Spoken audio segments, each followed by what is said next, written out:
Hi there, welcome to the UCSB Department of Global Studies Transfer Orientation Information webinar. This is for pre-fall quarter, new junior transfers, and we'll go ahead and get started in just a few moments.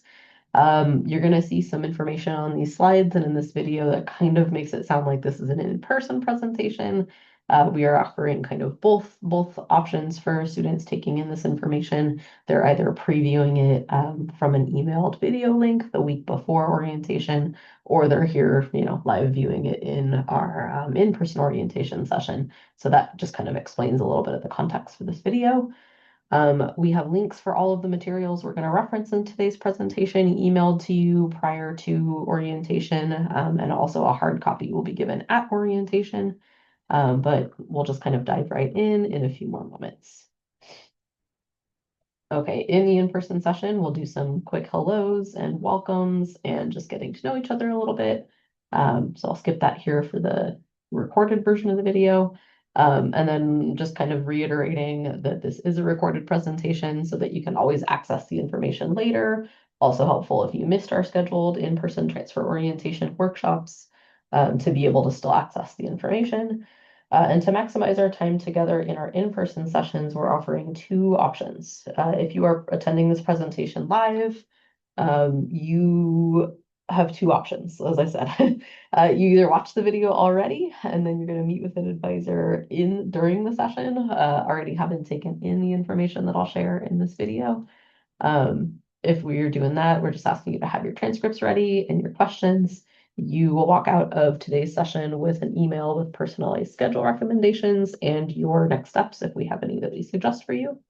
Or if you didn't do that, if you chose not to or were not able to access the video prior to coming to orientation, that's fine as well. We'll have you go ahead and watch the video in our orientation session.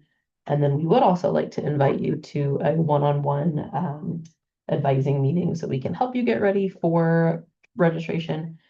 We will try to fit that in after the video plays. If we have enough time with the number of people who've attended, then yes, we absolutely will make an effort to meet with you, to have you meet with one of our advising team members to discuss registration plans. But if that doesn't happen, or if you need to leave early, or if you were not able to at all attend orientation, and didn't see this video until later, then we just ask that you consider booking a one-on-one Zoom advising appointment using the materials that is in your PDF packet, so that way we can get you set up for registration.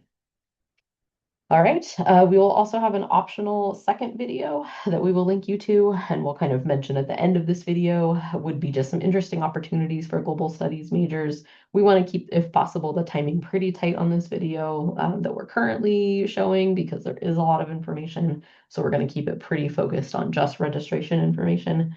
But if you do want to get a little preview of some things to be excited about, study abroad, career planning, research opportunities, things like that, we do have a separate video that walks you through those things. It'll come to you in a link, and you can also search for it on our YouTube channel, UCSB Global Studies, and then look for the advising playlist. All right, some quick advising contact information. My name is Megan Zero, she, her, hers pronouns. I'm the main staff undergraduate advisor. My office, the physical location is SSMS 2006, and it is near the staircase, kind of leading up from the pool. If you're new to campus, you'll be able to kind of walk around and take a little tour and find that. Social Sciences and Media Studies for SSMS. We do ask you to check our website, global.ucsb.edu. You'll click the undergraduate section to see all of our current hours and contact options. We also have some fabulous student peer advisors that will be starting with us in fall. They are a wonderful resource both for schedule planning and also just kind of general questions about the student experience. You're going to see some information come out about them closer to fall quarter. Mainly, we just ask if you walk into the office without some pre-scheduled either appointment or drop-in time, what you run the risk of having happen is that likely we are in a meeting with another student, or we're working on another project, or I personally work remotely a couple days throughout the week. So we just ask that you do a little bit of legwork on the front end to pre-book an appointment, or come to our scheduled drop-ins. Instead of just walking into the office, just because we don't want you to get disappointed and not be able to talk to us. For email, we are very, very quick as an advising team on our shared email account, global-advising@ucsb.edu. We ask just that you give us at least one business day to get back to you. So it's a really great option for like quick questions. If it's something very urgent, then we will do the best we can, but just know that logistically we need at least one business day to get back to you. And sometimes it's a bit longer when it's a busy season, like registration or the first week of a quarter, but we do prioritize getting quick responses efficiently back to you. So I do have an office phone number. It is listed, but I don't recommend calling with advising questions just because, like I said, you run a pretty good chance that you'll be calling when I'm already in a scheduled appointment or not available at a staff meeting, things like that. So best possible if you have a quick question is just to go ahead and send an email and one of us will be able to get back to you pretty quickly. Like we said, we can meet with our team members throughout appointments, both in-person and Zoom options and drop-in hours. Those also will sometimes carry Zoom as well as in-person hours or in-person options available throughout the weekday. So we just recommend that you take a look at our undergraduate advising section of our website. It has clickable appointment links, and you can kind of just get a sense of where everybody is and how to book with them and find a time that works with your schedule there on that website. We also just generally say our website's a really big wealth of information for frequently asked questions about major requirements, schedule planning, study abroad, a whole bunch of different things, career ideas. So we recommend that you do start there and then come to us with questions.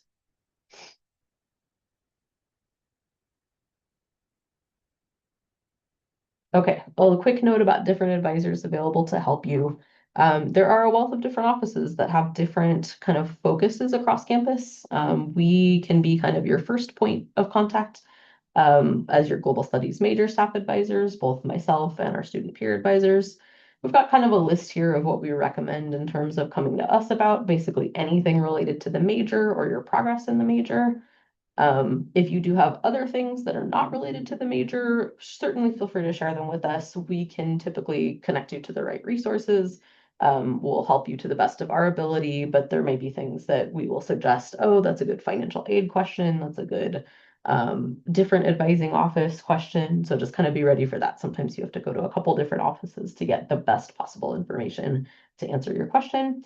The other advising office that we recommend getting really familiar with is the College of Letters and Science Advising Office. So the College of Letters and Science is sort of the umbrella that our major sits underneath. And because of that, they're really great for talking about anything that's not a major requirement. So anything about your larger degree requirements, including GEs. We also have specific transfer center advisors that are great to talk to about GEs and about specific transfer issues like if you have glitches with transcripts getting where they need to be, if you have iGETSI or CalGETSI questions, which we'll talk a little bit about in a few more minutes. If you're kind of wanting to explore a different major or adding a second major or a minor, they will also recommend you talk to the advisor for that department, but they're a good place to start with. Unit requirements, GPA calculations, final senior checks when you're kind of getting ready to graduate. If you need to take time off from UCSB for some reason along the way, if you have any other exceptions to university policy that you need to discuss. Typically, these are things like how to late drop a class or how to take an incomplete or other kind of regular needs that might come up. International students, the college is also where you'll talk to somebody about an OPT program signature, if that's something that you're going to pursue. And then just kind of a special note for our international students in general, we have an office on campus called OISS, Office of International Students and Scholars. They are the best people to talk to about any visa-related issues and CPT and OPT forms and kind of how to get those started.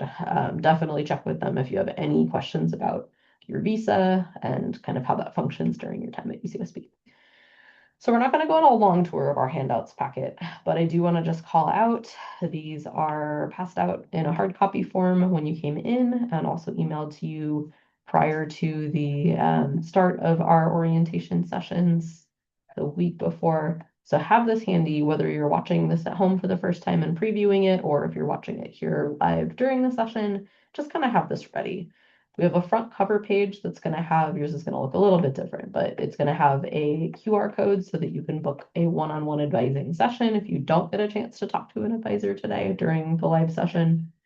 We've got is the major right for me sheet. We've got two different major sheets. You're going to notice different years on the one that you're looking at, but major sheet that's blank, major sheet that kind of outlines, and we'll go into more in depth on what's on here and how to interpret it. We've got a suggested plan of study for kind of how to pace yourself throughout your time at UCSB. We have a major sheet tips and tricks. We've got the same major sheet, but with circles and highlights around the classes that are actually on the schedule for fall. Super useful as you start picking out classes.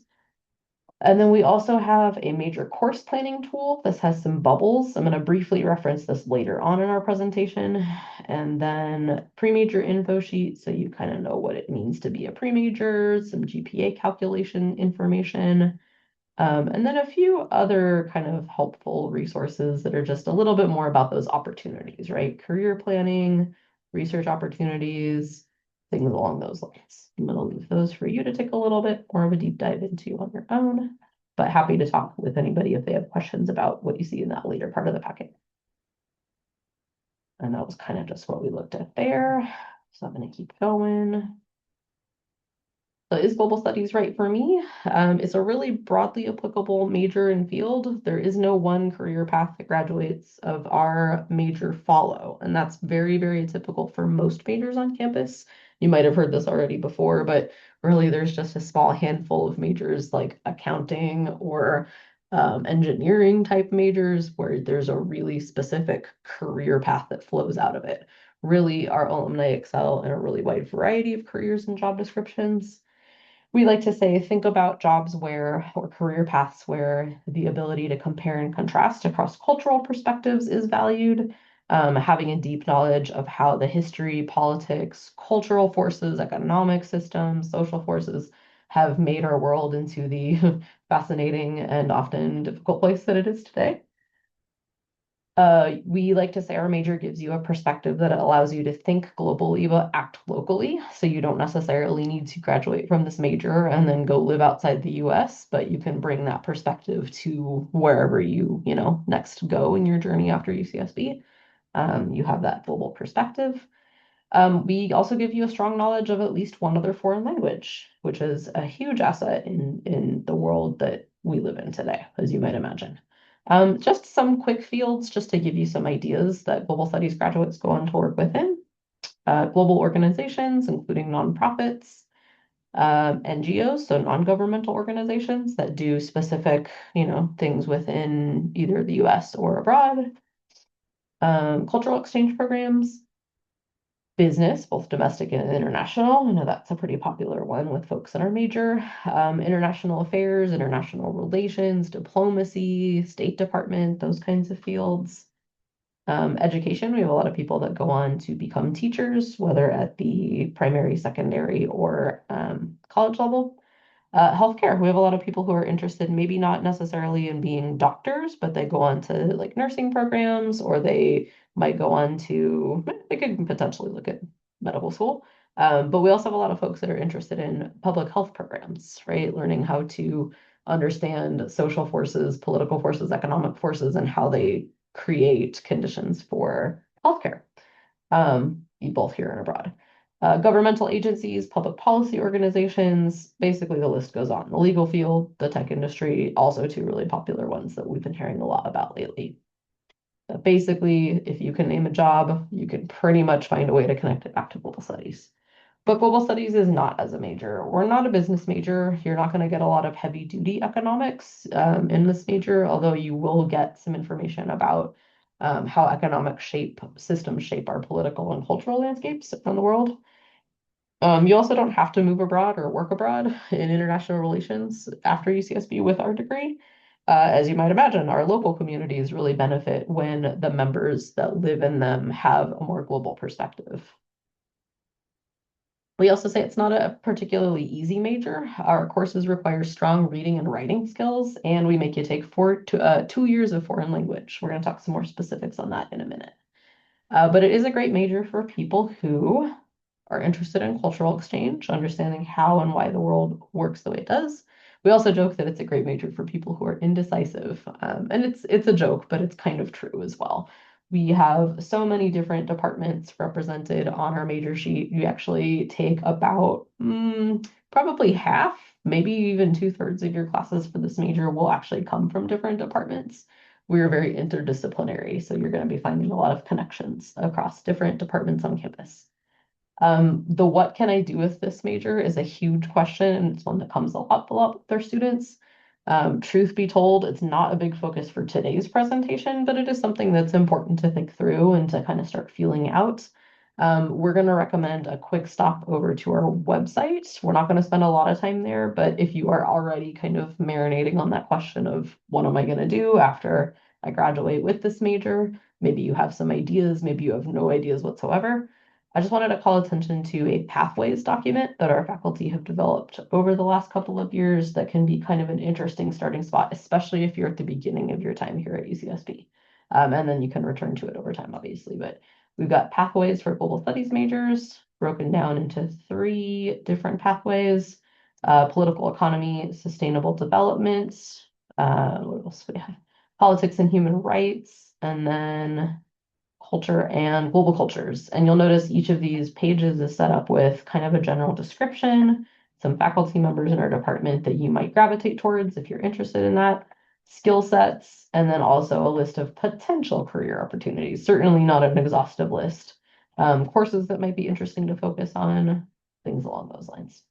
Would definitely recommend a look into that document and all of the things that are posted here on our website: grad school, law school, getting started, what to do when you're actually searching for jobs, that kind of thing.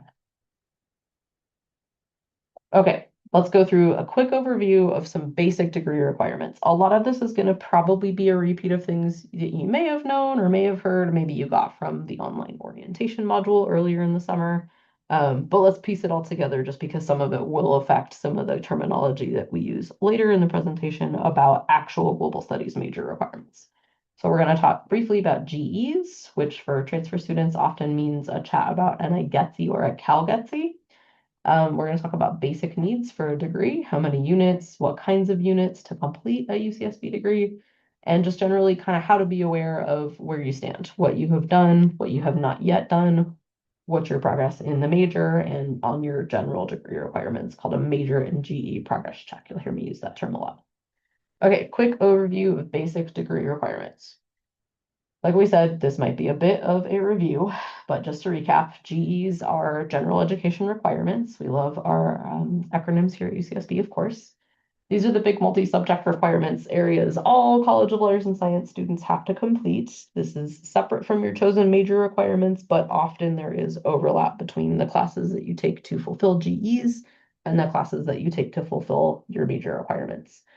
Like we said, not going to talk a ton about GEs here, and a lot of transfer students really come in having already met most, if not all, GE requirements. But we just want to make a few things clear because they can affect your timeline towards graduation. So there's the most common situation is that we've got folks coming from California community colleges, and they completed what's either called a CalGETSI or an IGETSI. The IGETSI was used prior to fall 2026, so some folks might be already on a CalGETSI system, some might still be on the IGETSI. All that is just a plan that California community college students have used if they chose to complete one or a full one, to show that the courses that they took followed a plan that also fulfill GE requirements over at UCs and Cal States. That's all it is. And folks can have a full IGETSI, they can have a partial IGETSI.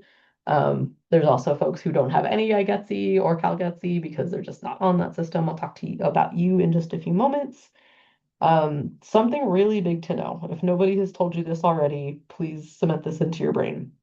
You typically have to request that this certification gets sent from your community college to UCSB. It's not an automatic transfer process in the same way that maybe ordering transcripts feels pretty automatic. So just make sure that you have requested this. If you haven't yet or you're not sure, go double check. And if you are unsure about that process in general, we recommend visiting a transfer advisor for some more information, kind of what that looks like and the steps to follow. Why you want this is going to give you your accurate picture once it's added fully to your records of what GE requirements you either have or have not yet fully completed. Because what you don't want to have happen is get going here at UCSB and then realize, partway through your junior and or senior year that you might still have a bunch of GEs that you have to finish and you don't have as much time to finish them on top of the other things that you're already working on. So I just recommend getting your brain centered on that so that you know where you're headed. Anybody who's coming from a school that's not a California community college, so that would be like an out-of-state community college, that would be even other four-year schools, including UCs. They don't have a whole like easy transfer option for a lot of them in terms of GE credit. You want to see if your school offers something that might be called like a letter of reciprocity or some other terminology that your school might use, just to kind of show like this is what you completed and here are the GE requirements or the early requirements or like general education, whatever it is that that school uses as their terminology, to explain them to UCSB so that UCSB can credit you for them. Realistically speaking, folks that are not coming from California community colleges, you will probably have a lot more conversations with a transfer advisor, and we recommend that you do that ASAP, to get your prior college classes more custom and manually connected to our GE requirements. That just might be a little bit more of a manual process for folks that are coming from non-California community colleges. So just kind of be aware of that. That's going to be a conversation you're going to want to have sometime soon. Definitely no later than like middle fall quarter, so that that way you know where you're headed. All right, BA and BS degree requirements and things to know as a transfer student. We are a BA degree. There are also BS degrees, as you might know, but we are BA. Everyone completes one major to graduate, or you can do two majors. That's a double major, or a major and a minor. I have seen other people who've done multiple majors, multiple minors. It just kind of depends, pros and cons with either path. You complete that one major with at least 180 quarter units, a minimum of 180 quarter units. Our transfer students come in with around 90, maybe a little bit less than 90, all the way as high as 105 quarter units. That's typically what you transfer over. And then you're working on that back half of 180 units while you're here. But out of that 180 quarter units, the other big number you have to keep in mind, out of those 180 quarter units, 60 of those quarter units have to be completed with upper division courses or units. We'll talk about what upper division means in a moment. Upper division generally just means courses that are designed for juniors and seniors, and they are courses, you'll identify them in the catalog as numbered here at UCSB, numbered as 100 to 199. Now, again, if you're coming from a community college that uses that same numbering system, just be careful. It's different here at UCSB. Most classes, if not all classes pretty much that you take at a community college are not upper division. They are considered lower division because they're designed to mimic similar classes that you would take as a freshman or a sophomore here at UCSB. If you did take some third and or fourth year type classes at your four-year college, if you transfer from a four-year college, it's very possible you may already have some upper division unit credit. We can help you identify how to tell. Global Studies major requirement minimums only ask you to take 36 upper division units to complete the major. So what that means is we're looking at that 60 out of that 180. Out of that 60 upper division unit total, you're only going to take 36 to fulfill your major, which means all Global Studies majors have to take an additional 24 upper division units. And that's true for any major on campus. It's going to be a bit of a different number, just depending on how many they require for the major. But for us, 36 for the major, additional 24 for just being eligible to graduate. So what are those extra classes? Where do they come from? A lot of people do them through just electives, any other classes numbered 100 to 199 in any other department that's interesting. Some people do them through a second major or a minor. Some people just do them with extra classes from the Global Studies major sheet. It's kind of up to you in order to get to that 60 minimum. So just be thinking to yourself, I'm not just doing a major, I'm also taking additional upper division elective units. So those are our unit minimums. Is there a unit maximum? Kind of. Let's talk about that a little bit.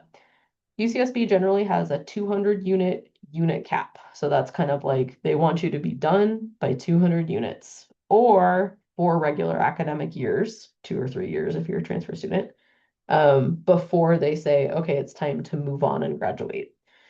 Summer quarters are treated as kind of freebies to catch up or get ahead, so they don't really factor into that like 4 regular academic years or 12 regular academic quarters. Um, but how they sort of set that up is it's 200 units or the around 4 regular academic years, whichever comes later. So academically, it's potentially fine to go over 200 units as long as you have a plan for finishing by right around into your 5th year. Of course, then financial aid is kind of the concern if you're receiving financial aid, but that would be a separate question. But just in terms of what UCSB will allow, so that you're not just taking classes endlessly without a plan to finish, that's kind of right around what you're thinking. Most people who are doing just one single major won't usually get up to 200 units or might get close. People who do double majors or minors very often will cross over that 200 unit threshold, no problem. And again, it's just as long as you can fit it into a reasonable time frame. When we talk about junior standing or being a 3rd year, that's most of you as new transfers. That just means that you've completed at least 90 quarter units total. And that makes sense, right? There's that 90. 90 is half of 180. So like 90 units is like your 1st and 2nd year at UCSB. After 90 units, 3rd and 4th year, and so forth. All that just means is that you typically will have an earlier registration time, and upper division classes are typically only open to juniors and seniors, not new freshmen or sophomores, although there are some exceptions to that.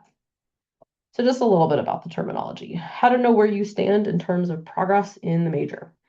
We ask you to check your major and GE progress check on Gold frequently. You are ultimately responsible for what is in there because you need to be aware of it. It's up to you to know what's in there, what you've completed, what you have not completed, what's left. Depending on the level of support that you were used to at your prior college, you will probably find that there's not as much checking in and reminding folks about what is and isn't completed yet. So it is on you to be aware of that. You have 24/7 access to the document. It's going to be on Gold. We'll show you how to run it in just a moment. And you need to get comfortable checking it regularly. Like we said, not doing so puts you in jeopardy of missing out on big requirements. And then you get to the end of what you think is your senior year at UCSB, and you might realize, oh, I missed a lot of requirements. And then you don't have as much time to make it happen. So then you have to spend extra time and extra money at UCSB. Moral of the story, check your major and GE progress check frequently. When do we recommend it? We recommend definitely checking it when you're planning your next quarter schedule because that's the way that you're going to know what you should take next, what you should prioritize. If you come to us asking, hey, can you tell me what to take for next quarter? We're going to say, okay, cool. Did you run your progress check yet? Okay, let's start there. And we also recommend it's just kind of good to check it at the end of every quarter once final grades post to see how everything ended up, right? Did it fulfill the things that you were expecting?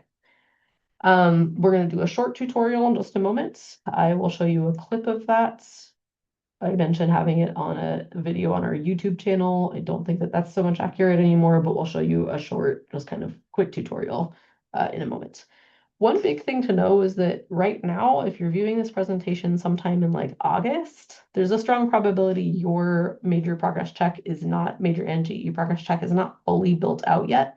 So you might see some like confusing stuff listed on there. Things might look like either it doesn't load at all or it's missing some things. But just, be aware that that might be the case. By the time you're planning your winter quarter schedule in mid-November, things should be fully loaded in there. Reach out to us if not.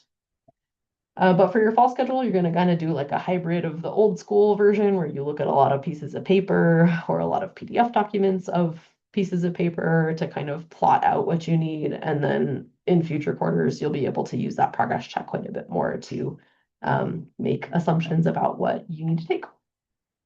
All right, major and GE progress check on Gold. We say go ahead and log into Gold. Next time you get a chance to do this, you're going to click progress and major and GE progress checks. And if you haven't been on Gold yet, definitely start there. You're going to click the use in progress courses. Make sure that the drop-down menu is listing for probably pre-global studies for you, which we'll talk about more in a second. You're going to turn on the option to use in-progress courses because that will include anything that you have not finished yet, but you are currently enrolled in. That way you get a good accurate picture of the classes that you're enrolled in and how they're going to help you. And then you'll click run this progress check, and then you'll start seeing a whole bunch of kind of ugly typewriter font that looks like this. It's kind of small on my screen, but it has kind of a similar look to that. Key areas that you're going to check regularly when you're checking your progress check are units completed and left to complete. So as you can kind of see, you click on a little box next to each requirement, it busts open, and then you see an accounting of like what you've done, what's left. You can check GE completion, major requirement areas completion, all credit accepted at the very bottom of the document will show you everything you've gotten college credit for, transfer credit, as well as UCSB courses. Kind of what I just talked you through, so I'm going to click through that. Green check marks mean something's done, totally done. Red means you still have something missing there. And then the in progress clock means that you're doing something right now or you're enrolled in something for a future quarter that will complete that area. Okay, like last thing I'll say here is just get used to running this. If you run it at some point in the future and notice that something seems kind of confusing or not what you were expecting, reach out to us because we are here to definitely help you interpret what's going on and help you make sure that you are on the right track.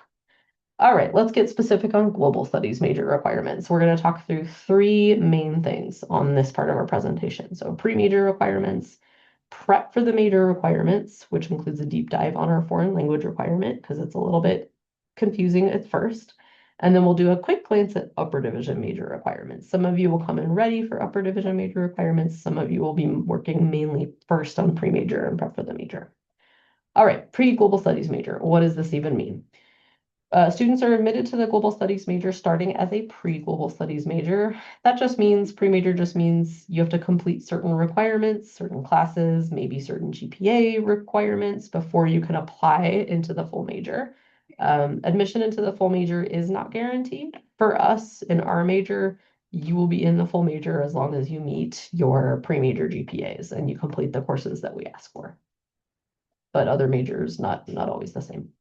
For global studies pre-major requirements, we need to see global studies 1 and 2 with a combined GPA of 2.7 and above. These classes can be completed in any order. They can be completed in the same quarter.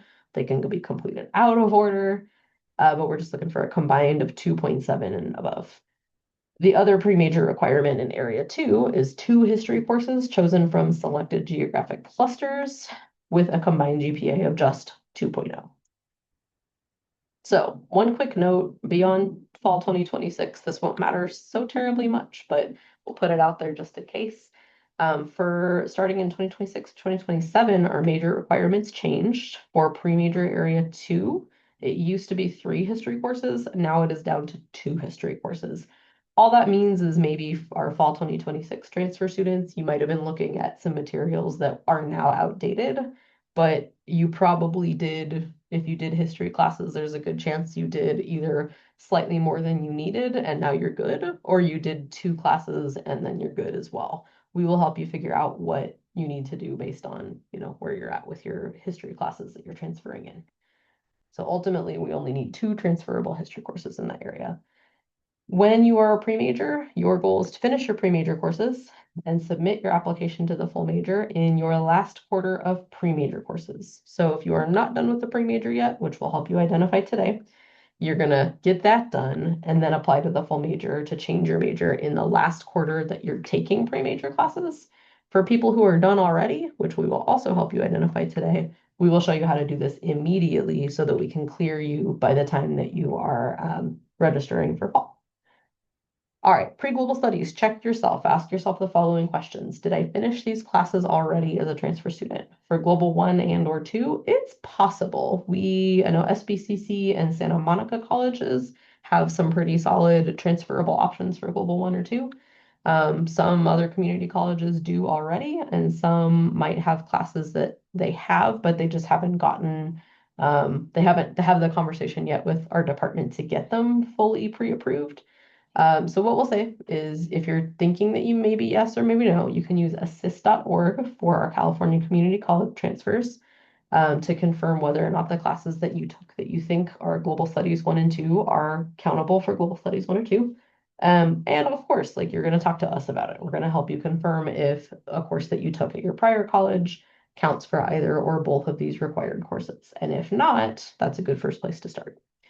For the 2 history courses, very, very possibly you finish these. These are pretty standard across, college options. We'll show you the options that work, and we will check them with you to see if what you took can count for what we're looking for. But yeah, we'll help you figure out both of those. If you are checking kind of on your own, assist.org is a great resource for California community college transfer students. For those who are not California community college transfer students, you could certainly use assist.org as a basis, but we will need to kind of custom look at what you've got to see if it fits what we are looking for.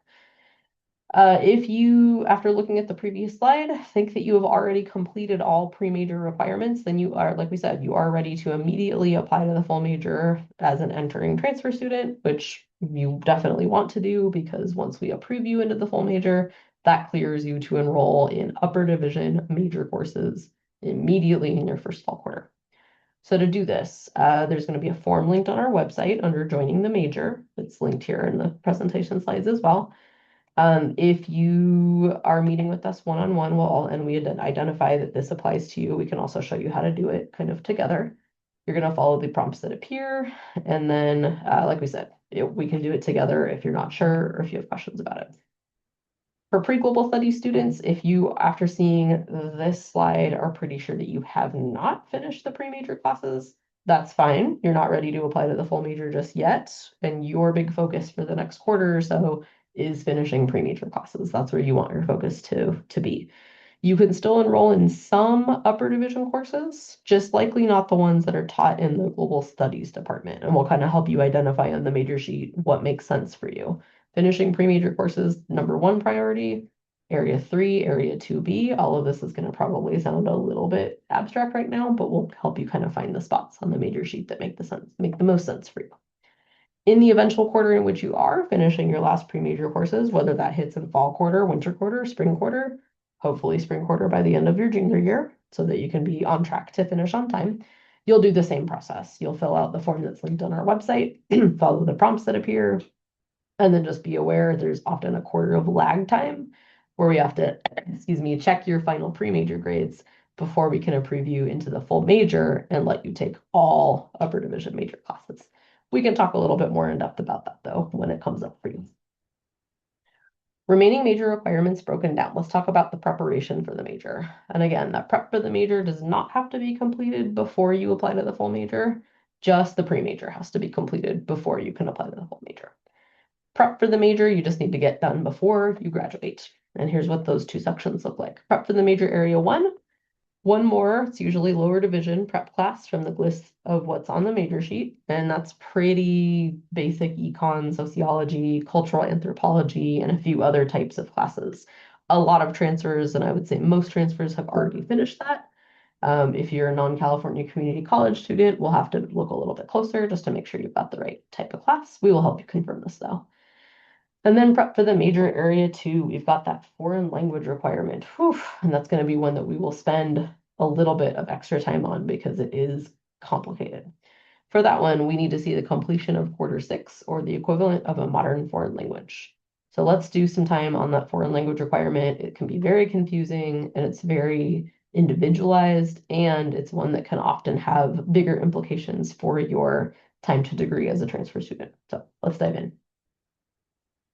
All right, how it's listed on the major sheet one more time. Prep for the major area 2, completion of quarter 6, or the equivalent of a modern foreign language. So what does this mean from a general perspective? And then we'll talk about some specifics that might apply to your situation. So you'll notice I've labeled some asterisks on the different parts of the requirement as it's listed on the sheet, and let's break that down. Quarter 6, on our UCSB quarter system, the 6th quarter level of language is like finishing up through the end of the intermediate level, year level of language. So if you start at level 1, for example, Spanish 1, and then complete Spanish 2, 3, 4, 5, and then 6, you finish quarter 6. That quarter 6 class, that Spanish 6, is the one that actually gives you like the check mark in that area as being complete. And then, however many classes it took you to get up to that point. The equivalent means that a lot of students might have a background in a language, often through native fluency, family heritage, and we'll talk about some situations for that in a few minutes, that might allow them to completely place out of that sixth quarter level. So this means that some students will take a bunch of classes and a bunch of units to complete that requirement, and some will not. Some will complete the requirement just by testing out or by being able to demonstrate fluency in a couple different particular ways. And then finally, modern foreign language. This one's pretty obvious, but just to make sure, this describes what languages can count. It's all the ones that you're imagining, but things like Latin or ancient Greek do not count. We always have a few people who ask. ASL, American Sign Language, does count.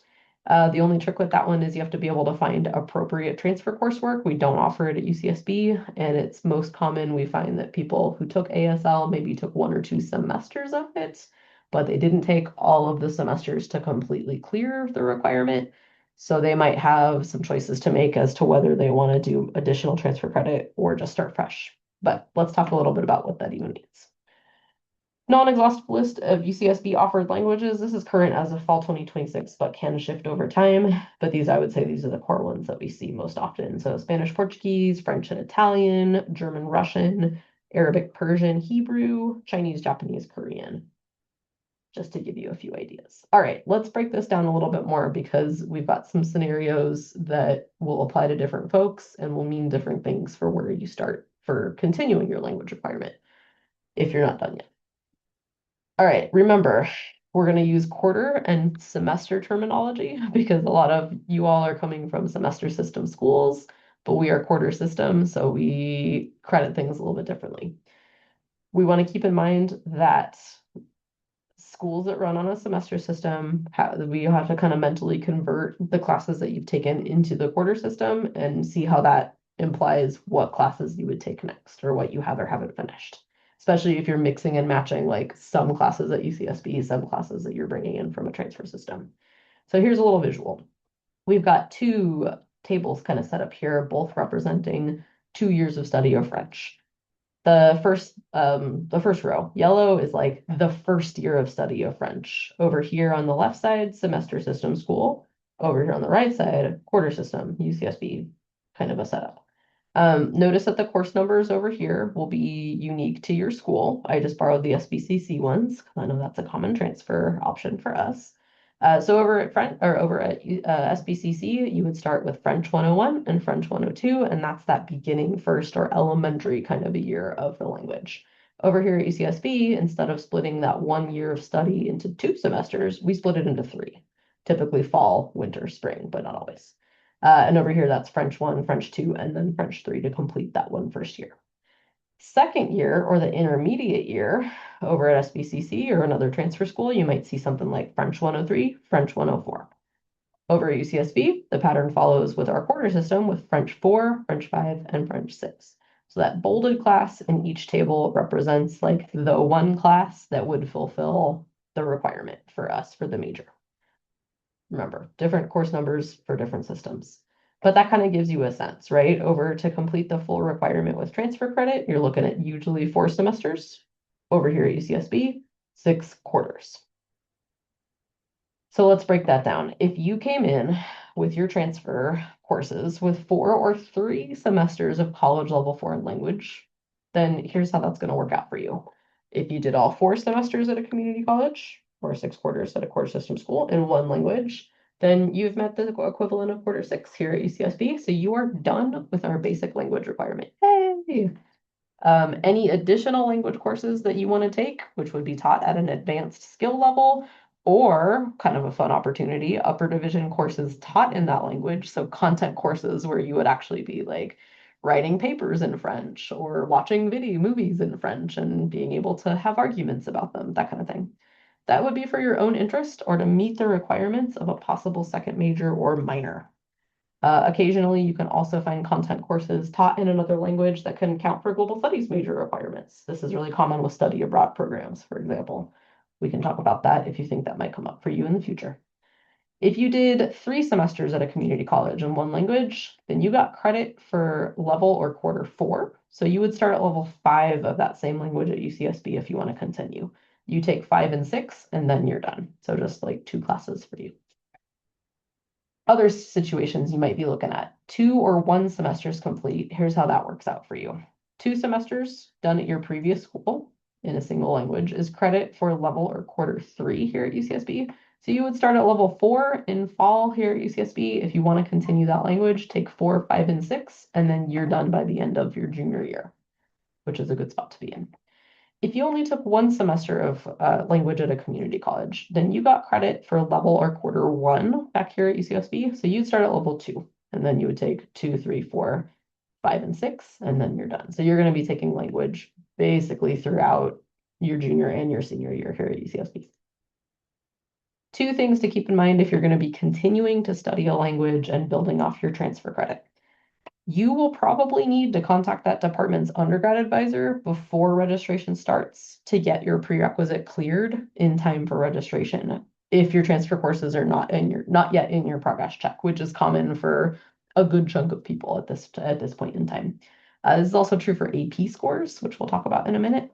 Gold will not let you enroll in any course without meeting the prerequisite. So you are going to want to track down the contact information for the undergraduate advisor for whichever department hosts the language classes that you're looking at taking so they can help you get cleared or give you an approval code. They all have kind of different ways that they like to do it. Specifically for anyone who wants to continue studying Chinese, Japanese, or Korean, even if you have some course credits from before, the East Asian Languages and Cultural Studies Department usually wants you to take a placement test. So you can go to their website so that you can do their placement test on the schedule that they lay out and confirm that that's the right level for you, even if your transfer credit says that you should be ready for a particular level.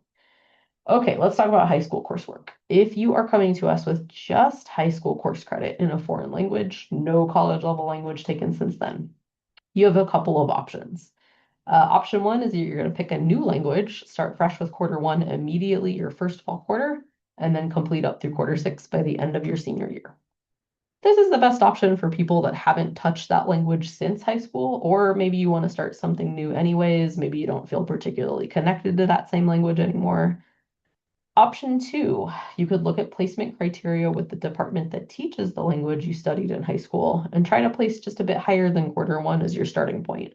Maybe that saves you a class or 2, and then complete up through quarter 6. This is a good option if you've continued to study the language, even if you did it in a less formal way, or maybe you took AP classes in that language back in high school but didn't take the test, but you still maybe feel like that language is still a big part of your life. You will want to check with the department website to see if they have placement criteria or exam info listed and reach out to their advisor if not. The Spanish department has a pretty good setup for explaining what their placement criteria is. 3 years of high school study, then you would start at Spanish 2.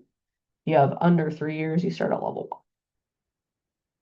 Do this department outreach ASAP because you don't want to get stuck when you're registering, not being able to get into your language class if you need one. So we do recommend that you enroll in quarter 1 of any chosen language, even if it's just as a placeholder, even if you think, oh, maybe down the line I might boost up into a higher level of it. If you have AP exam credit, stay tuned. We're going to talk about that next. This functions a little bit more like college transfer credit. All right, AP credit. AP exam score credit. So it has to be the exam, can't just be the class, has to be actual exam credit. Functions kind of similar to college transfer credit. General principles to follow. AP language score of 3, start at quarter 4, then take 4, 5, 6, and you're done. AP language score of 4, as the pattern follows, you start at quarter 5, and then take 5 and 6, and you're done. And then, oh man, no, yeah, okay. Yes, I thought I made another typo. Language score of 5, then you start at quarter 6, then you take 6, and then you're done. If you took an AP literature exam in the language, that will often boost 1 level higher. So like AP Spanish Lit, if you got a score of 5, that counts as Spanish 6. That lets you like act like you completed Spanish 6 and then you're done. But you will want to confirm with that language department to be sure. And then very similar to transfer transcripts, your AP scores may not be all the way in yet into your records in gold and in your progress check. So just be ready to reach out if that's the case for you. Get in touch with the undergrad advisor to confirm what's the right way to enroll if you have prior transcript credit or AP credit that is not in yet. Do that as soon as possible. Oof, okay, international and fluent students. So if you are fluent in another language, maybe you're an international student, or maybe you just grew up in the US, but you're a native heritage speaker of another language. You grew up speaking the language with family, it's still a big part of your life. If so, there might be some options available for you to get cleared for some or maybe even all of the language requirements. If you want to do it this way, you can certainly just start fresh with quarter one in a new language if you do want to challenge yourself, but something good to know. We have full details on our website. In the foreign language section, we have some helpful flowcharts for our most common native languages, Spanish and Chinese, to help you figure out your next steps. I'm not going to go deeply onto those right now, but if you do think that this might apply to you, definitely something for us to talk about in a one-on-one meeting, and just kind of the big principles if you think this applies to you. Definitely, again, do this outreach and research for language clearance during your first quarter at UCSB because you do not want to wait to find out that either the department stops offering placement tests or stop offering fluency evaluations, or the person who does it is not available anymore. And then you're stuck missing a huge major requirement with no way to do it other than taking the classes. Maybe your language skill wasn't quite high enough to waive the requirement. So you don't want to find that out at the end of your time at UCSB. You want to get that cleared beginning of your time at UCSB. And different departments, again, will handle clearing native language skill levels differently. Some will have you take a test, some will have you take a Zoom interview or an in-person interview. Some will evaluate like an international high school transcript. If you went to a high school that did not do its language of instruction in English. Basically, you're going to want to look around for websites for each department that this applies to and see what they say. We can also help you do that outreach if you're not sure how to start that up. Great thing to make a one-on-one appointment with us to discuss. Pretty much everybody we talk to pre-registration, we will have a chat about your language plan. All right. Foreign language requirement and time to degree considerations. If after getting this big download of foreign language information, you are realizing that you have no foreign language courses from your previous college, no native fluency, and you just have that high school credit, just kind of want to plant the seed that you will have to hustle to finish by spring of your senior year, given that lower division language courses take up a lot of time and schedule space, and you are otherwise going to want to be focusing mainly on major and upper division unit requirements. So some ideas for a catch-up plan are below. The most direct option is just like we said, get started on quarter one and immediately in fall quarter, and then just keep going with language all the way till the end of your time at UCSB, the end of your senior year. You will want to be ready to commit to 4 courses per quarter from here forward. If that's combined also with not being done with the pre-major yet, you also want to keep your options open for something like summer sessions to get caught up, and some other possibilities. Some other things to think about if you are kind of behind on getting started with language.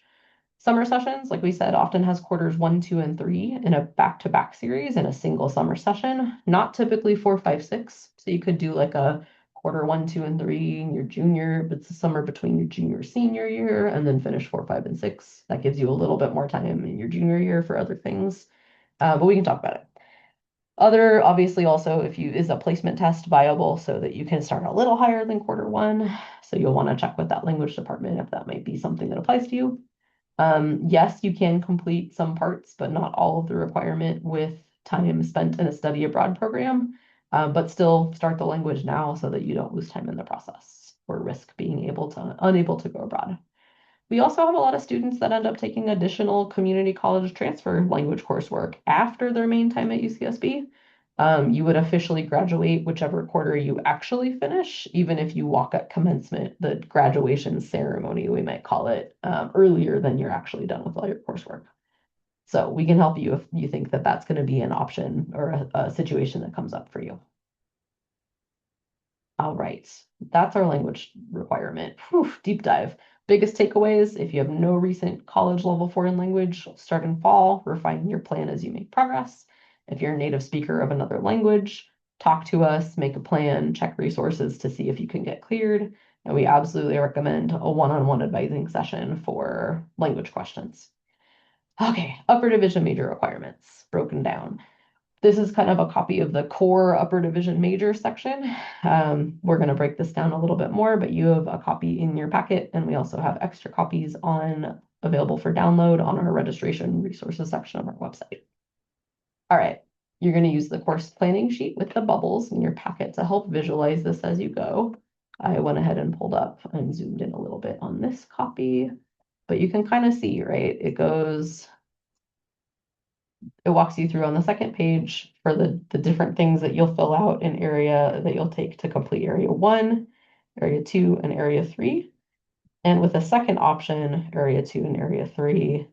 And then there's a space down here to plot out your extra upper division electives. So let me break that down a little bit over here back in our main presentation. Upper division major courses, 36 total, as we talked about, 9 classes required for global studies.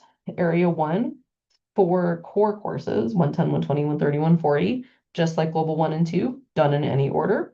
Don't have to be done in any specific numerical order. And then there's the 4. The remainder is a total of 5 classes. See, there's that total of 9, 4 classes for area 1, 5 classes broken down across areas 2 and 3. But you decide how to split those up. You can do 3 area 2 classes, including at least 2 from the area 2A list. And then 2 area 3 classes from a specific region of the globe. Or you flip it around and do it the other way around. 2 area 2 classes, including at least 2 from area 2, or yeah, 2 area 2, including at least 2 from area 2A, plus 3 classes from area 3 for a specific region of the globe to specialize in.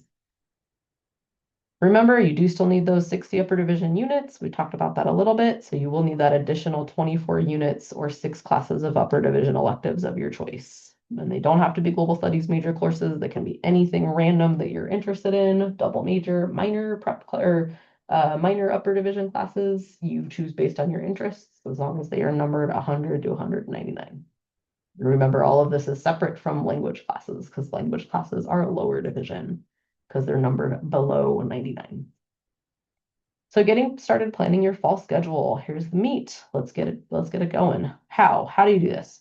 We will share some starter thoughts for your fall quarter when we meet with you one-on-one. But we're going to ask you to check out the full list of resources on our registration resources page on our website for future quarters. You're getting hard copies and you're getting a lot of like one-on-one help with your schedule at orientation for fall quarter.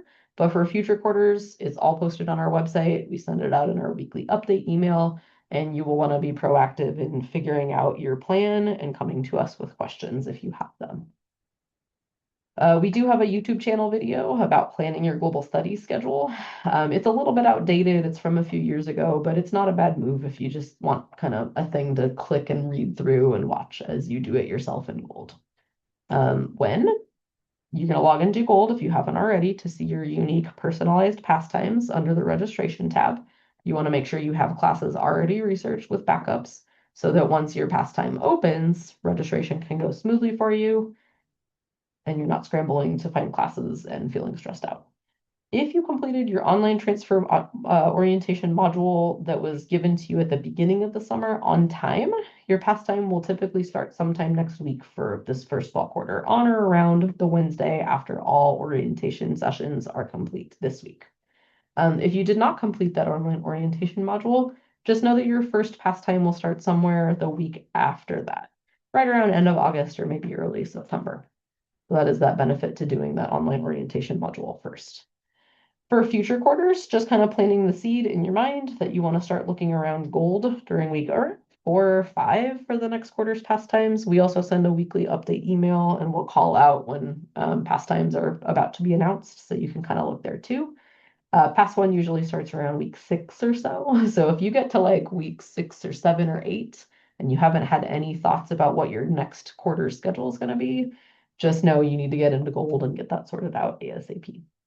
And then remember, just your plan is that you want to have schedule ideas in mind. You want to reach out to us in advising with questions or clarifications if you need to before your pastimes open. Because once classes open and pastimes open, classes do tend to fill quickly and our offices get super busy because everybody's asking questions all at the same time. So you want to get ahead of that busy season and ask us questions when we have a little bit more time and space to meet with you or give you a little more in-depth help on a quicker schedule.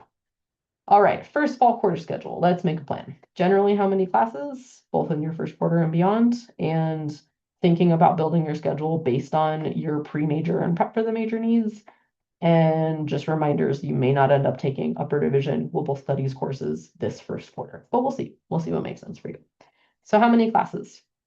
Generally speaking, we recommend new transfers plan for 3 courses for that first quarter, just to get used to the rhythm of the quarter system. It can be quite fast and quite furious. And then you'll get used to it and it won't be such a big deal. And then start taking 4 classes in winter quarter and beyond. If you are behind on foreign language classes, you will likely want to start with 4 classes in fall, if at all possible, just to make sure that you're maintaining momentum on that language class option or on that language class requirement. Some students do plan to sign up for 4 courses, even though they know they're going to stick with 3, and then drop one that you don't absolutely need to take your first fall quarter if it doesn't feel like it's a good fit. So that can be kind of a good thing to do to test drive classes. But also, you know yourself best as a student. If you feel confident doing 4 classes your first fall quarter, if you want to get ahead or just feel like you're very on track, totally fine by us. Just, listen to yourself, right? Know that it can feel a little intense if you're not used to the quarter system. Pace yourself and know that you can drop it a couple weeks into the quarter if it's already feeling like too much. Just good thing to know. 21 units is considered the regular academic quarter limit for units without getting special permission. 21 units is a lot of classes, though. The average is more like 12 to 15, give or take. Which 3 or 4 classes? Let's make a plan. If you are in the camp of folks that the pre-major is not yet cleared, your personal situation might change this general plan, but you want to think definitely prioritize Global 1 and 2 if needed. Any order, take them both if you've got them both offered in fall quarter. That way they're out of the way and you can keep moving forward.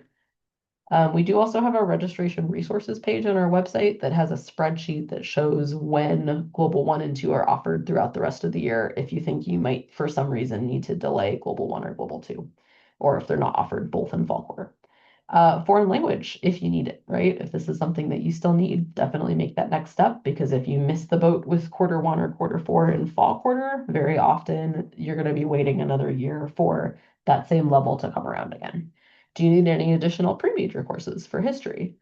Definitely do that if needed. Check with assist.org or discuss with us.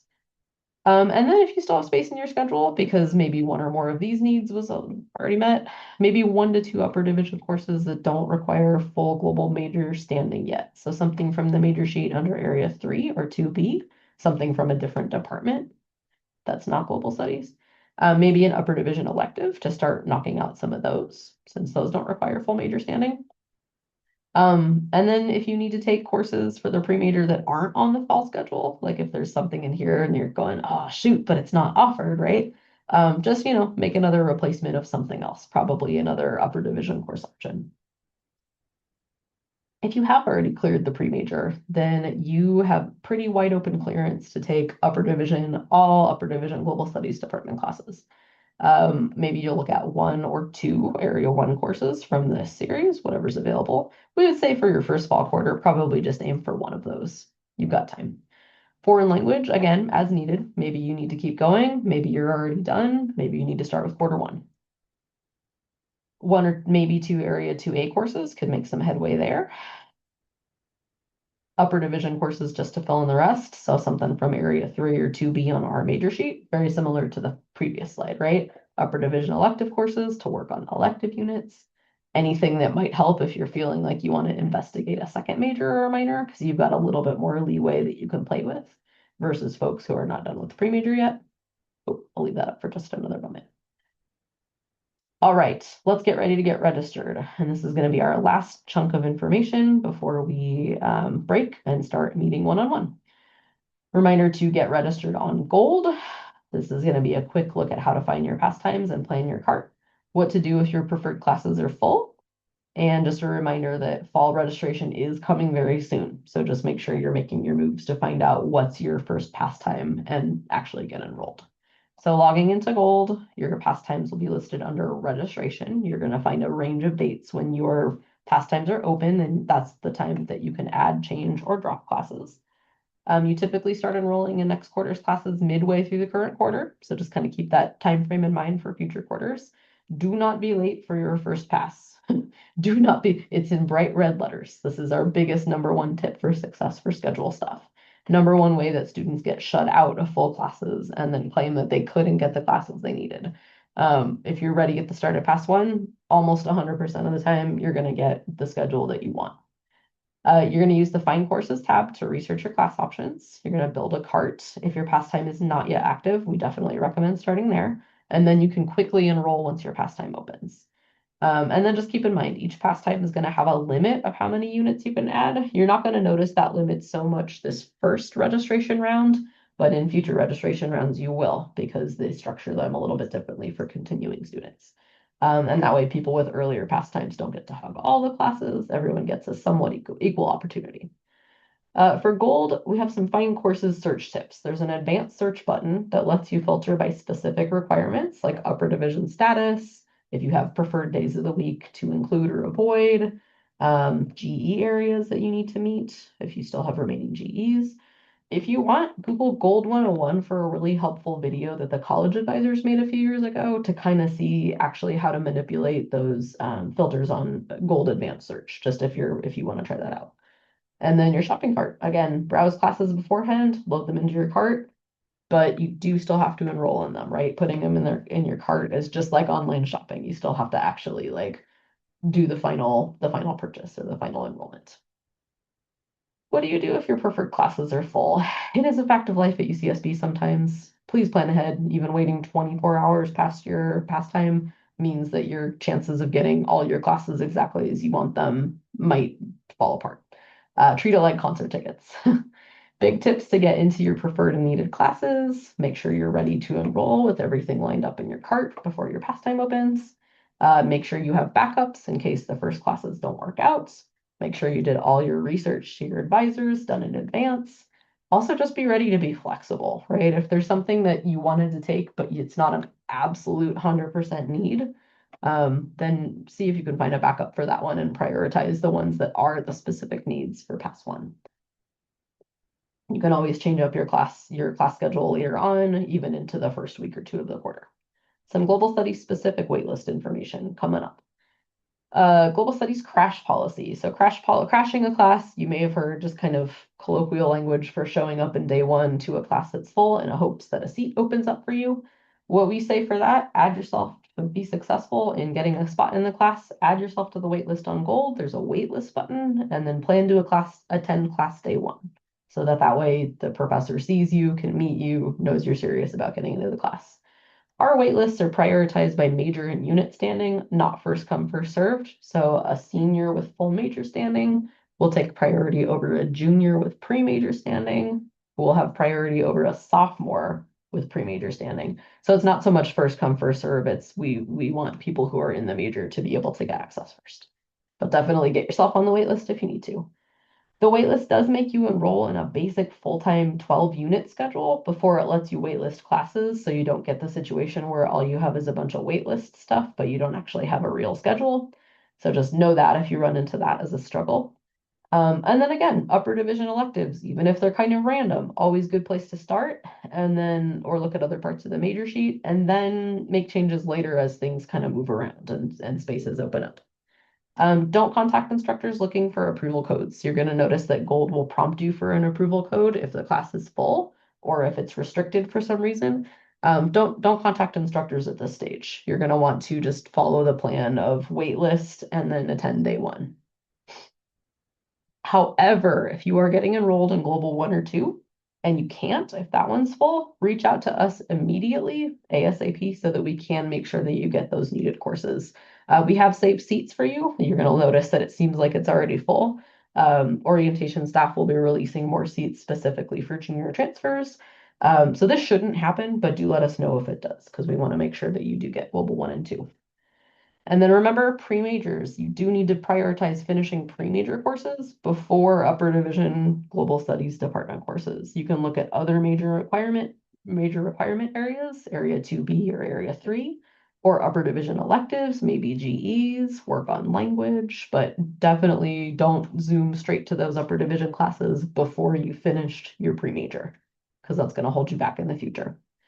If we do clear you for the full major prior to course registration because you finished your pre-major requirements, you should be set up. But if something goes wrong, or if like a gold glitch throws up and says that you are not authorized to take this class yet, and you have been cleared for the full major, reach out to us and we'll help you figure out what's going on. All right, that's global major classes, global department classes. What if you're looking at classes that are in other departments and you run into trouble enrolling on Gold?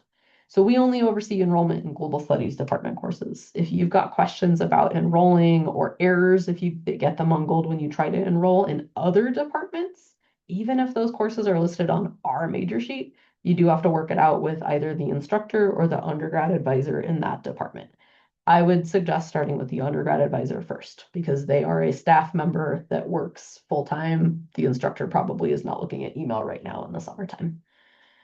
Check the course info tab on Gold just to make sure if there's an obvious answer like a prerequisite you haven't met or some other restriction. Some majors block their classes for their own majors only. There's a few specific majors that we share a lot of classes with that tend to do that.